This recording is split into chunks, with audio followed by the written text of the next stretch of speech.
আরবিতে কি বলে? লিবাস। আল্লাহ বলেছেন, ও নারীরা তোমরা পুরুষদের জন্য পোশাক, আর ও পুরুষেরা তোমরা নারীদের জন্য পোশাক। পড়েন সুবহানাল্লাহ। পোশাকের বেসিকলি তিনটা কাজ। কয়টা? কেউ কথা কয় না, আরো জোরে বলেন কয়টা? এখন আওয়াজ আসলো থেকে? আওয়াজ করে উত্তর দিবেন, চিল্লায় বলেন পোশাকের কাজ কয়টা? এভাবে শেষ পর্যন্ত খোঁচায় যেন সাউন্ড বের করা না লাগে, স্বপ্রণোদিত ভাবে উত্তর করবেন, ক্লাসের মতো হোক।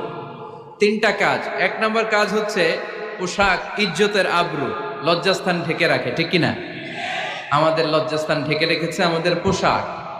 ঠিক তেমনি স্বামী তার স্ত্রীর ইজ্জত হেফাজত করে, স্ত্রী তার স্বামীর ইজ্জত হেফাজত করে, স্বামী তার স্ত্রীর চরিত্র হেফাজত করে, আর স্ত্রী তার স্বামীর চরিত্র হেফাজত করে। এজন্য আল্লাহ একে অপরের উদাহরণ